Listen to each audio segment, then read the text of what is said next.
Today let's go to learn Wi-Fi, GSM, PSTN, Tuya alarm system. This is our standard kit alarm color box.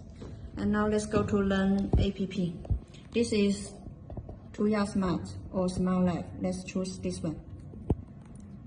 Okay, let's press here and then choose security sensors and choose alarm Wi-Fi. And now here. Confirm. And then set to 9. You need to wait 60 seconds and then choose here, next.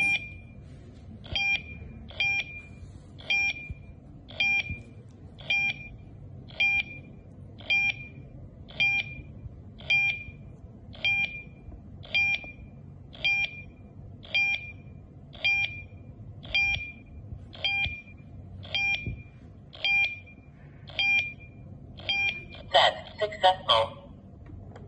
Then you need to exit the alarm panel. Okay, put here. Now, here we can change the name. For example, we use alarm system. Save.